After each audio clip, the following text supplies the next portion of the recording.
going. So this is our project today. So we're going to rejuvenate this single grade. We're going to basically prep and paint all the walls, but the main purpose we're here for today is to epoxy this floor. So this floor currently has a few cracks in it. It's got a bit of paint left on it. It's been sitting here for about 5 or 6 years. A bit of the paint is flaking. So one of the most important things with epoxy is we need to prep this floor. So the first stage in the process is going to be getting this paint off. So I'll take you through the whole steps with the epoxy and everything, but this is going to take a little while, so let's get started.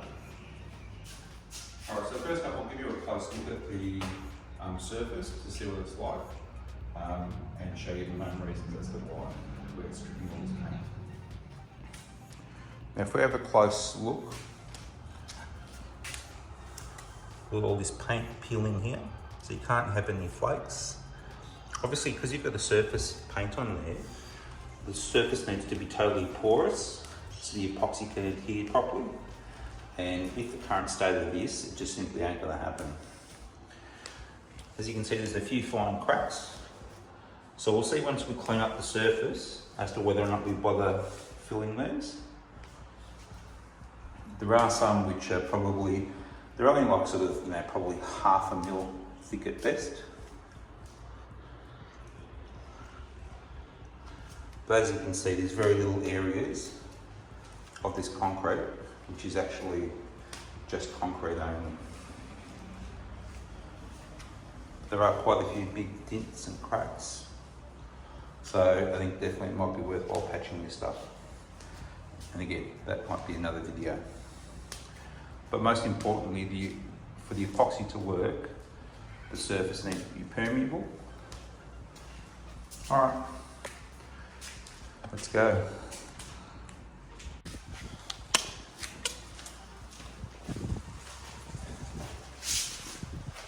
Alright guys, there's going to be a variety of different steps in this process. So this is just the first of many.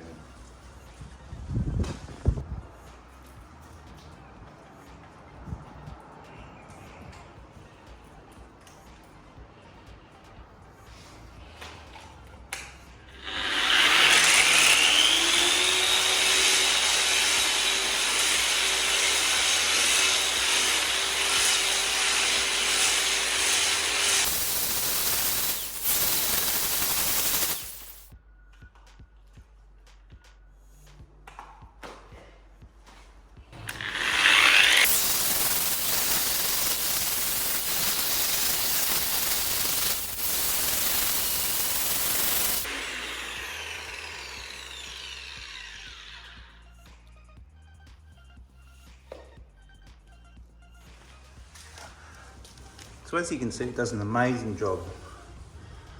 Nice and smooth, comes off very easily. Your biggest issue is dust. So make sure the area is well ventilated and you'll have no issues. And the surface is nice and smooth too. You get some little dig marks depending on just how gentle you use it. But again, I'm epoxying it with the flakes, so it's perfect for what I need. Alright, so that's as far as I got with the hand grinder. Grinding it by hand was no issues, but the dust is unbelievable. If you're going to contemplate doing this with that, the answer is no. So I've organised for a professional to come in and actually do it. Yeah, no dust, nice smooth finish, whereas with this it was only probably a little bit icky. So yeah, I'll show you when it's done. But do not attempt it the way I did. See ya.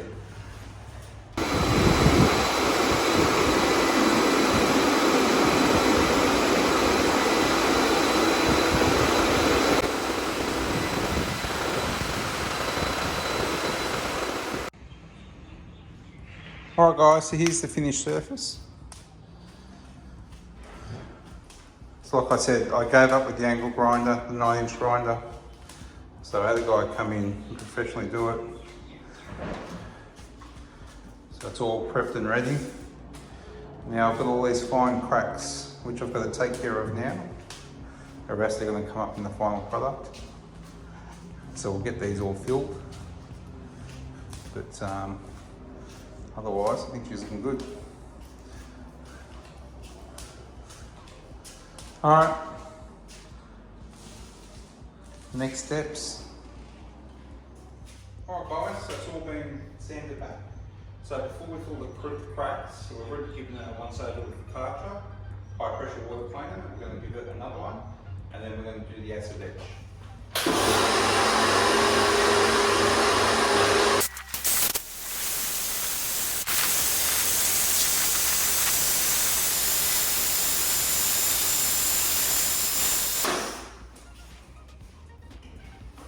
Alright, so that's been done a couple of times now to get everything out. Now we'll get the acid etch out and get that ready. Alright guys, let's go have a next kit. Again, I encourage you to read these instructions and follow them to the T. Very, very important. Preparation is everything. We've got our epoxy plates. We've got our concrete etch, which we're about to do. For our part A, our part B, stirrer, and instructions. So we'll get to those soon, but yeah, let's get started with the etching. Now one thing I like about this system versus the Rust-Oleum comes in a big bag with the divider in the middle. And a lot of the times I've seen from other videos that centre divider gets pierced because you're supposed to basically put pressure and then mix them in the bag. So I like the fact that this is in two separate tins. Here's what it is. I think that's a great idea. And then also you can then measure out how much you want to use, just in case you don't want to use the whole lot. You might want to do half a tin of each. So you mix half of A and half of B. So yeah. Alright, let's do the etching. Alright guys, so I've got a watering can with 10 litres of warm water. We'll put the etching solution into the water and we've got a stick broom. So what we're going to do is with the high pressure cleaner, we're going to wet the area first and then we'll tackle small areas at a time. Again, I've got pants and safety boots on just because the acid etch, you don't want to get into your skin. And just some safety glasses for splash.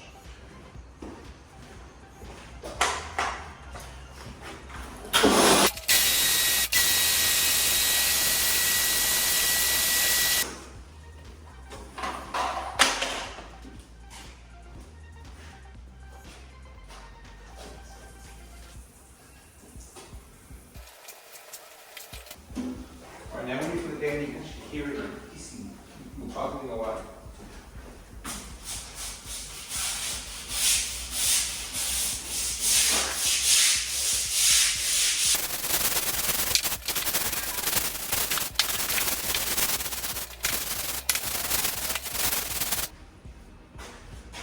Now you hear it continuing to bubble for probably about 4 to 5 minutes.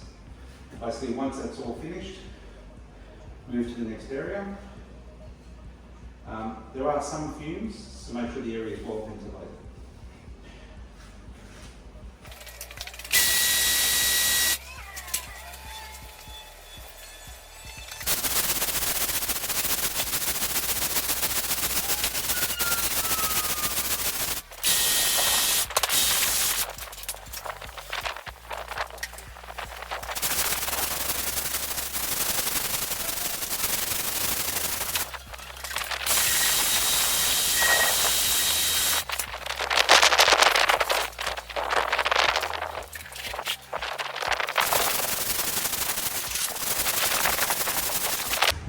Alright guys, so that's it. So what we'll do now is we're going to pressure wash it several times.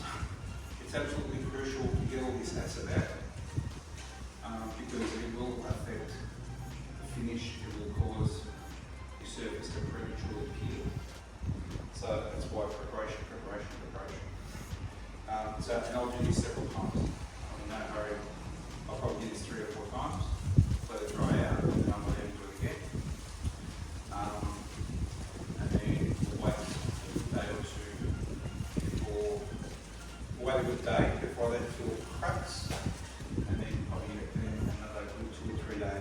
actually put the top coat on. Alright guys, so we're on day 4. Everything's all been fully cleaned, etched, gurneyed, high pressure cleaned, dust. I've got the surfaces as clean as possible. Now we're going to be focusing on cracks. Okay? So I rang up the manufacturer and I spoke to them as what to use. Because originally I was going to use an epoxy patcher, and they reckon if I use the epoxy patcher, then there's a good chance that this epoxy would not adhere to the epoxy patcher. So again, in the Australian market, they advised me to use this Poly large crack filler. And I thought this was stuff that you just use on walls, but it is actually for concrete and masonry as well. So hence, based on their advice, from the manufacturer, I'll be using this. So I've got a couple of tubes of it. I'll give you a quick look at the cracks to see what they're like. Now if you like, with the cracks too, you can actually grind them out a little bit, especially if there's loose bits and pieces in there, to give them a bit more definition. It's entirely up to you. Alright. I don't know if you can make it out, but they are quite fine.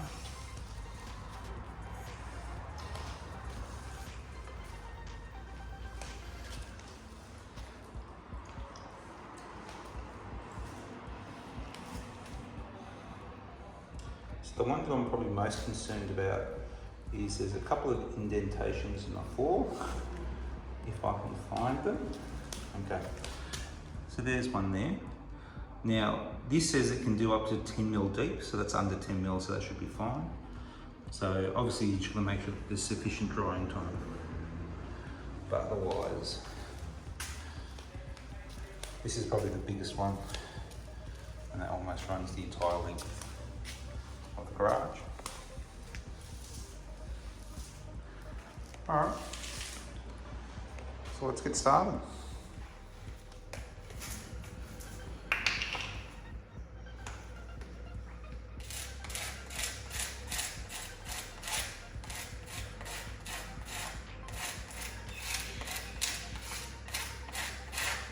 Now the beauty about this stuff too is it can be sanded.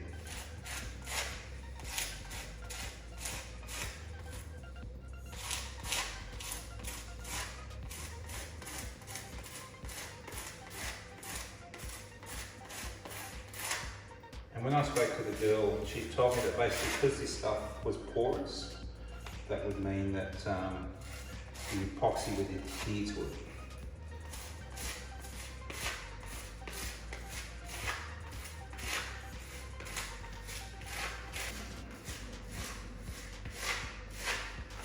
Alright, I won't bore you with the rest of it. I'll show you the rest once it's all done.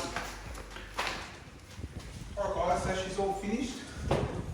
Looks like a bit of a disease. But yeah, all the cracks are all finished. The ones I were a little bit concerned about, these two little spots here, because they're about 10 mil deep. They've dried up rock solid. And again, I actually left it for a couple of days, didn't have to.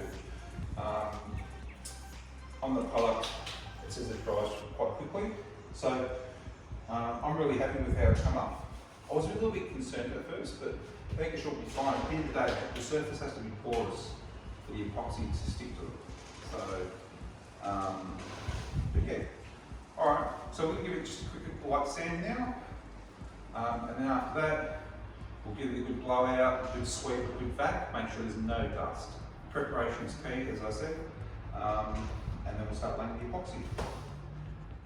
Alright guys, there you go. So it's pretty simple and straightforward. Again, on your hands and knees a little bit, but the process is really simple. Again, make sure all the surfaces are nice and clean and prepped. It's had the acid wash prior to, remove all the dust, then apply the filler, then give it a light sand afterwards, and then have it clean, and she's all done. Pretty simple. Alright, see you in the next video guys.